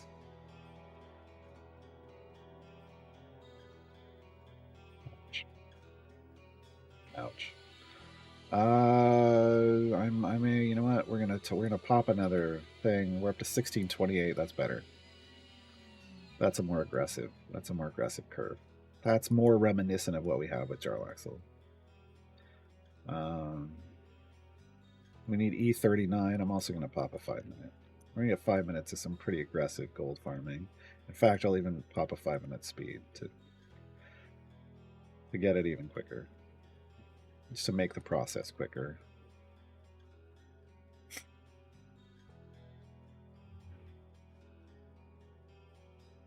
So, Calliope's next upgrade, 575 for a group damage upgrade. Naeli's next upgrade, nothing for her. She gets more health at 395. So, for the damage we need, putting money into Naeli, our last choice. That would be our last choice. Brunner gets us double rally at 1,000. That's not great, but it's better than nothing.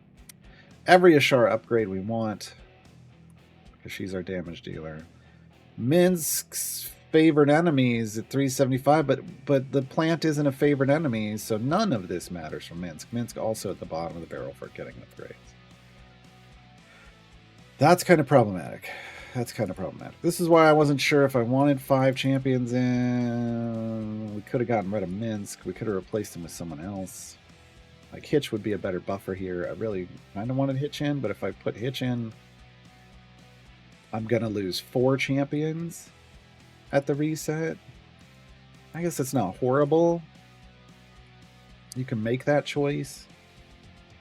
I don't really want to make that choice. Also, I'm going to throw a Zaka and Dragon Bait in as our swaps. Here, 4 Evergreens that you should have unlocked by this point. Because they'd be more functional. Both more functional than the ones that we're showing. Azaka could bring us some gold find. Along with some damage. Hitch would just bring us damage, and well, they wouldn't have enough damage to take chunks off. They would just bring us more damage. I mean, we're at E39. Let's see what happens. Aggressive gold farming. What's that? Gold farming with a lightsaber. This isn't Idle Champions of the Star Wars universe, although I would play that. I would play that game. So right now, the damage that the tree is putting out is getting soaked up by the shields. The shields, we're only taking 38 damage. That's great. The shields are giving us, we have way bigger shields. So this is working perfectly. We can sit and slowly whittle through the tree. Take that. Take that, tree. Also, I'm going to mince gold too. Because I don't like trees. Burn it down. Why didn't it light on fire?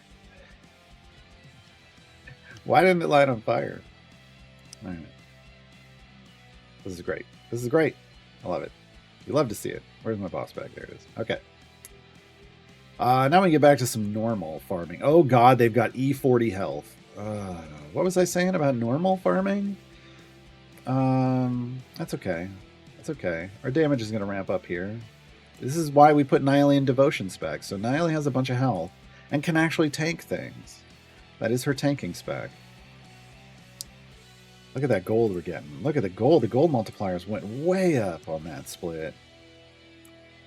This is fantastic. We just earned so much money. 645.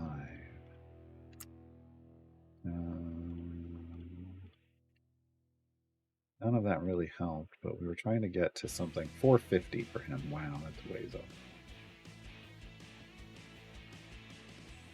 95. What do we get? 410. Yeah, we can get to 410. Now we boost at 1030. That's great. After that, 1150. Wow. Okay. Grudge Keeper is showing. Hey, look, when a tree falls on your house, you'll hold a grudge too against trees forever.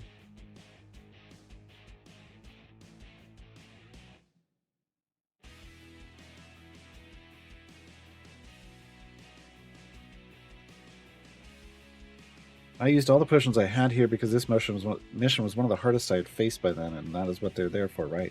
Sure. I mean, you want specific ones. Gold find is the big one. Speed just helps you get through it quicker. Gold find and makes your gold find potions more efficient, right? Because if you're going faster, you're like these are all ticking off at real time rates. But if you're moving faster, you're earning gold faster, right? You could throw down. I could throw down damage potions. They're not huge. Stacks of damage potions will get you a few more levels. If we were close to finishing, sure. If not, I probably wouldn't. What do I want here? 450 for her. 715. Wow. Okay. And 450. Okay. Not really. Give me more. Give me more. Give me more money.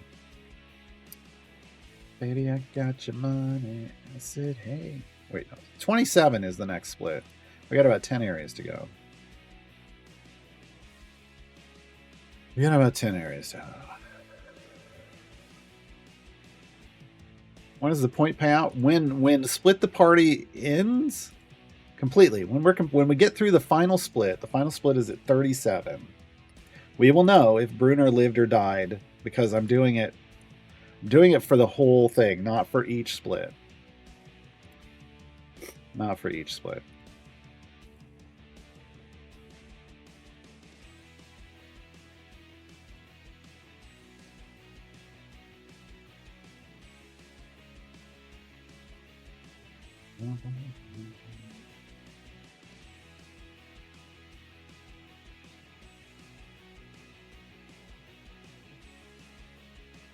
$12.25 is the next one.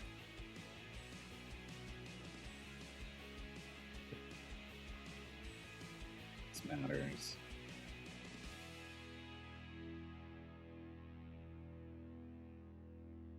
Garbage. Okay.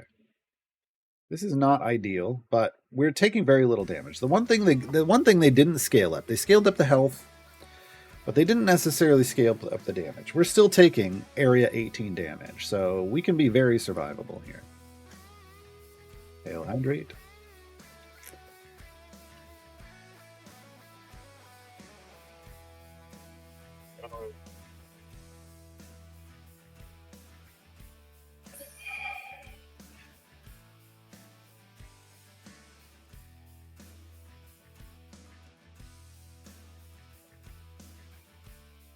Let it again. Wait, hold on. No, I don't. Wait. Lydia. You still got 2 weeks to go, Lydia. Rejected. Taxes rejected. That's what I thought. Silly Lydia. Silly Lydia.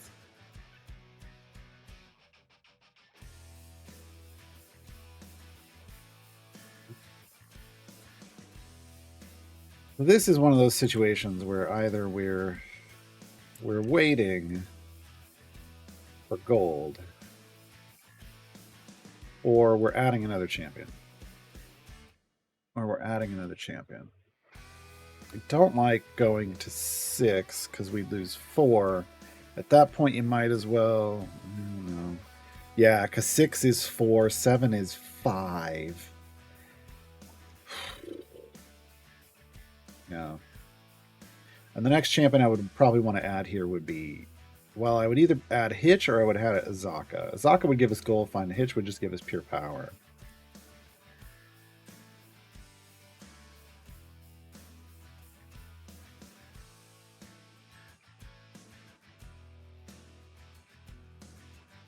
The health here is just, I don't know, it's E47, so why are they not dying?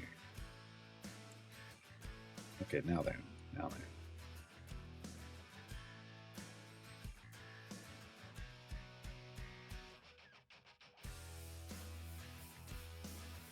Oh god, we died.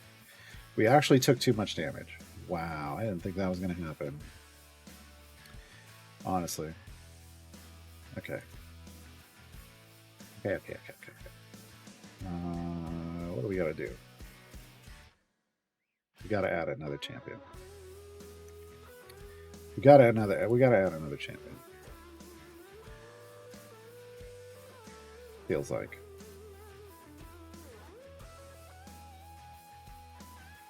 Hold on, we're gonna get an upgrade on Bruno here in a second. I don't think that's gonna be enough. So, oh, you know what we could do? We could Dragon Bait. We could Dragon Bait. We could a 2-tank front line would split up all this damage. Hmm.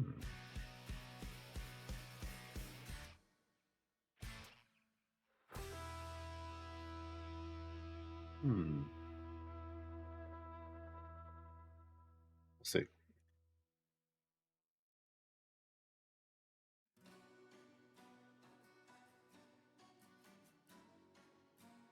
Bruno ability should make it easier. Yeah, then we're just shredding people.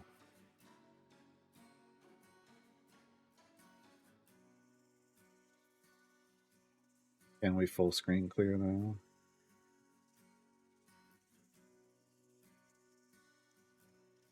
Really kind of what we want to get to. Yeah, looks like it. Nope, nope, nope, nope. Ah.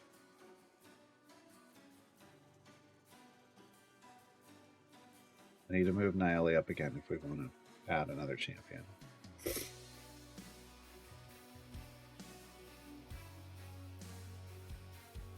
100% of my channel points on Burner Lives.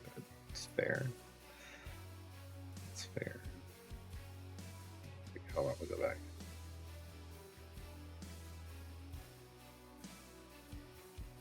Okay. So if we do something like this, we could add Dragon Bait to the front of the formation to make us more survivable and give us a buff. Or we could add Azaka to give us a buff and more damage. I believe Split the Party is all outdoors, right? So wouldn't her bonus apply the entire time? I think so. We're going to do Azaka.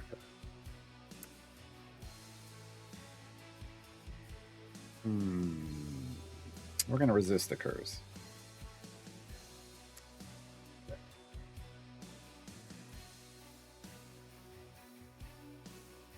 Man, that damage bonus is almost the same. They're almost competitive DPS. Okay.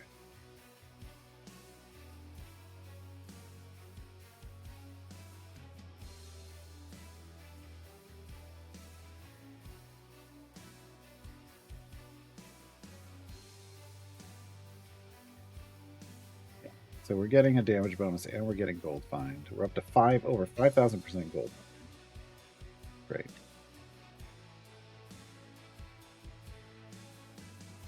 A good double, kind of a double whammy. Because we're going to lose this potion here soon. Our gold find's going to drop through the floor.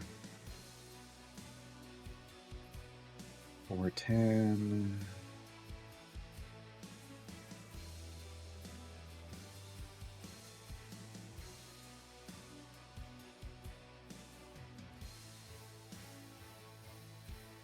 We get after that. Adept Traveler, 10%, 490. Okay. Can we take out this boss? Oh. Maybe. Probably not. Maybe. Ooh, it's a sorcerer. Okay. Let's make some money.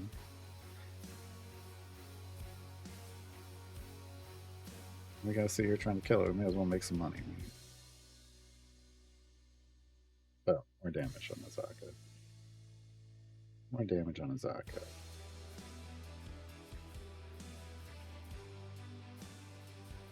There we go. That's what we like to see. That's what we like to see. Minsk it. Oh, get wrecked.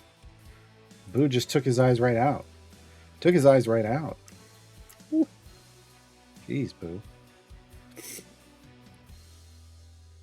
500. 5 to what? Oh, I don't even know. That's an ultimate upgrade, which is ridiculous. 1390. It's a ways away. There's some survivability. Quite get to anything else. 65. Okay.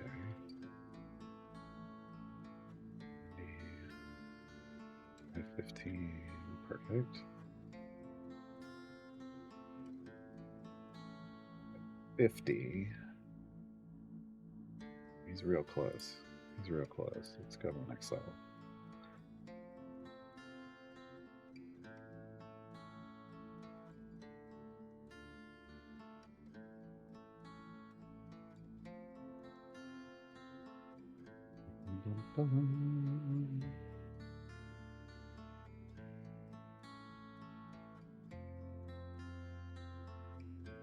May not be a smart man, but I know what a Brunor is. Oh no. Oh no.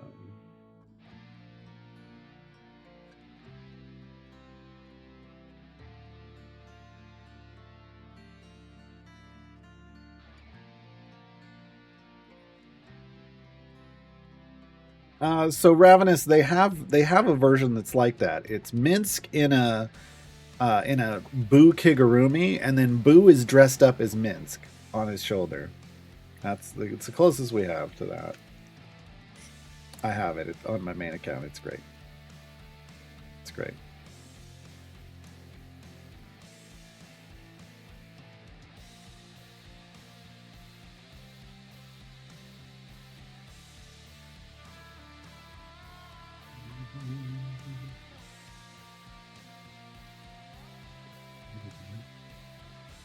Okay, we're hitting our upgrades. We just got to hope that it keeps carrying us to the next set.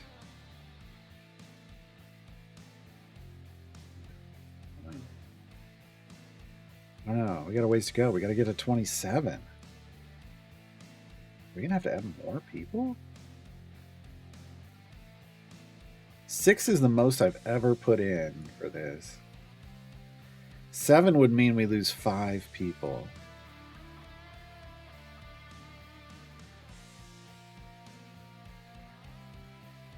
This is where your bench is going to come in handy, right? Because we're going to need everybody we can get. Oh, our gold fine dropped in half. That's part of the problem. That's part of the problem. And then our tank just fell over. That's the other part. And then our tank just fell over. I need 70. So close. He needs way more. 50.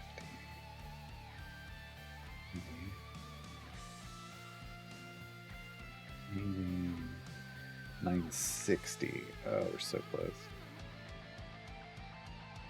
That's the end.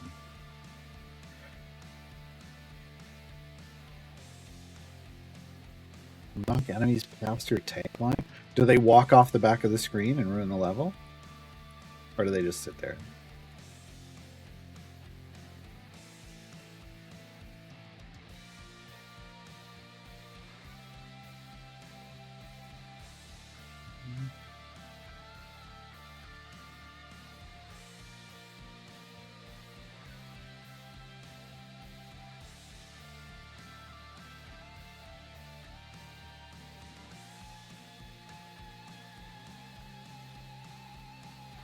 Max speed, you're getting less boss power than 4? That seems weird.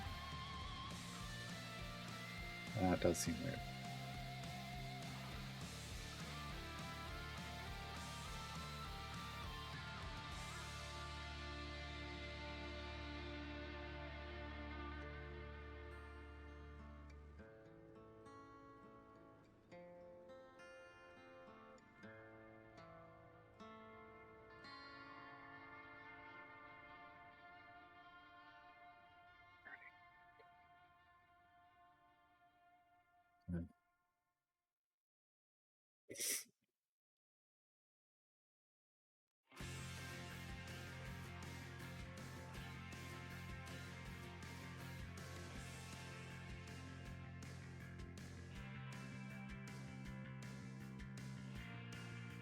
It's kind of where we'd want to farm at the moment. Melee enemies walk towards Brid. Okay. Because at one point in the game, if they were past your tank column, they just walk off the left side of the screen.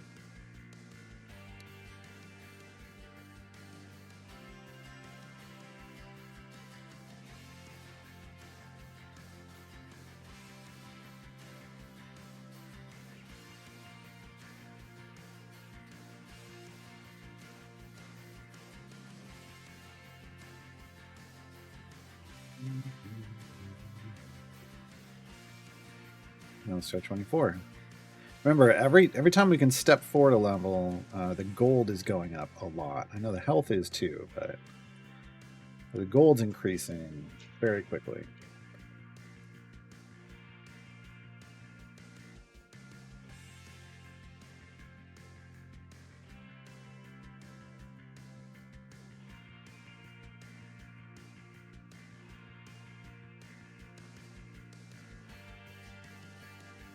But the question is, can we kill anything?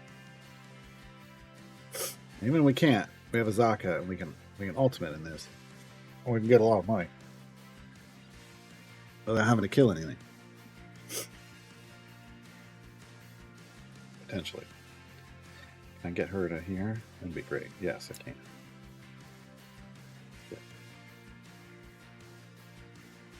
Oh, yeah. Niley's gonna die. No.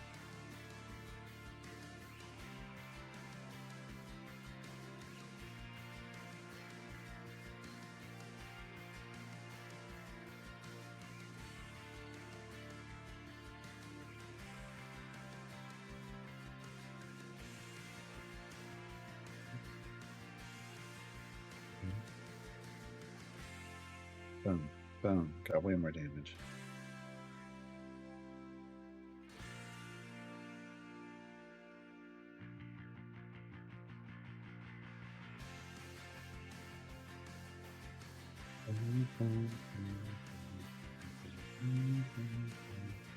Running out of gold find, and we're running out of speed, so I'm going to throw down another 15 minutes of gold find. And you know what? I'm going to throw down 15 minutes of speed as well.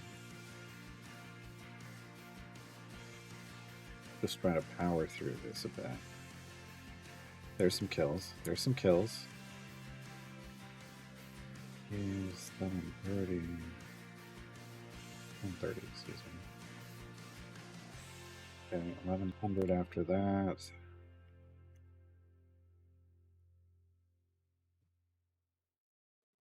$45. 1470 to 1560. 60 to 1620. I cannot stress the importance of efficient upgrades like this. Otherwise, you're wasting so much of your money. And you're just going to have to farm even longer. You're just going to have to farm even longer. It's going to turn this to even more of a grind than it was before. Excellent.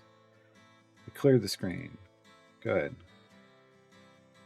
We're going to have to test this boss area out. I want this first. We're almost there. Come on, there it is. Unless I think we could pick up quickly.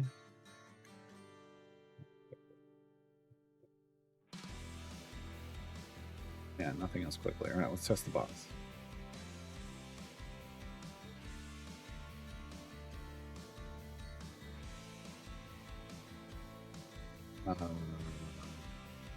Can't see the boss's health. Chances are it's like E65. I don't think we're doing this. So we're going to Zaka farm this.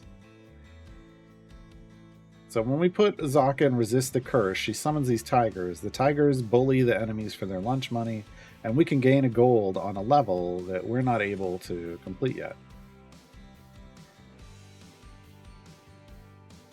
Fun. Fun. I don't think we're going to stay alive long enough to be able to do it again.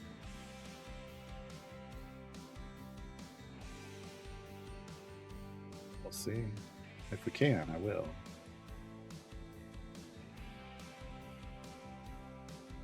Okay. Slowly whittling away. No, that isn't a whittle joke. We are taking some permanent damage on Nayeli. Oh, well, we might have this.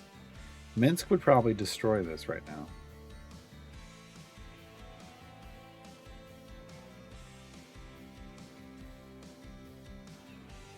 It'll be E69. It's E64. I was off. I figured just EO3 at the worst. EO3 above what that is, but it's not. It's EO2. Roughly.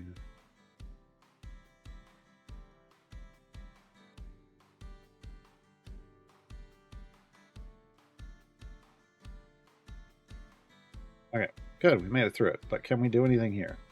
E64 health.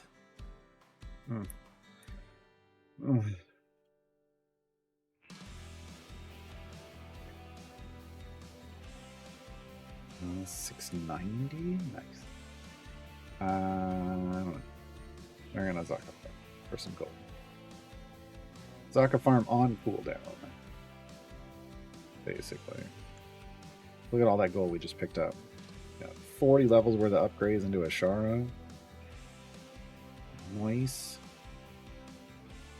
Nice. There's that 690 upgrade, and we died. That's okay. We got the gold. I'm gonna go back and we're gonna do it again. Maybe. Well, no. Why would I do that? Go to 24. I mean, look at Bruner. 1750. Bruner, you what? What? 7. We need 55 bank levels over here. Oh no. Oh no. Oh no, we're in an upgrade desert, folks. We're in an upgrade desert. This is bad. This is bad. This is a bad time to be in an upgrade desert. We're going to have to farm a boss level. That's the worst feeling.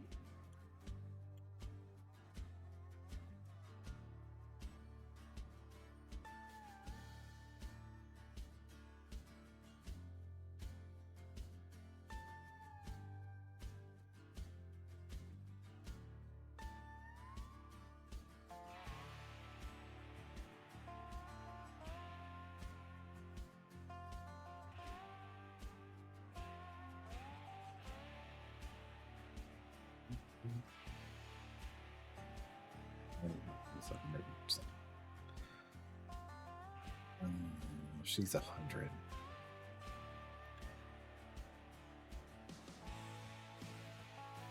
And 65.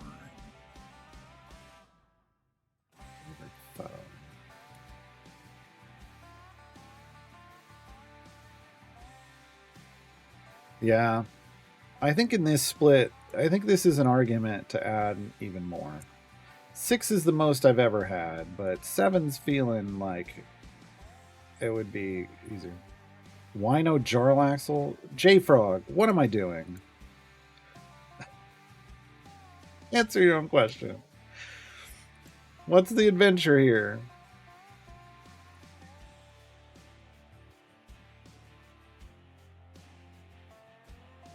So, yeah, maybe another buffer. I was hoping we could just upgrade our way through this with gold, but it doesn't seem to be. We're just kind of in an upgrade desert, and I don't know if there's an easy way through it.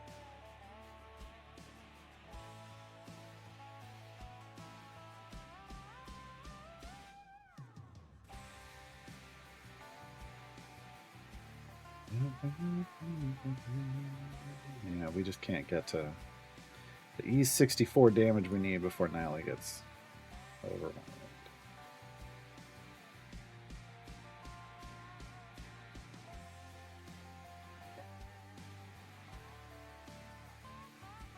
Oh, I'll finish the run. It's just how much do I want to put into this?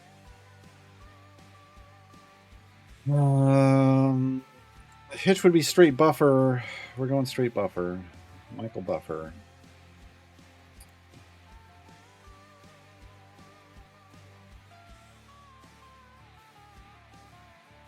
See, look, our damage is shot through the roof.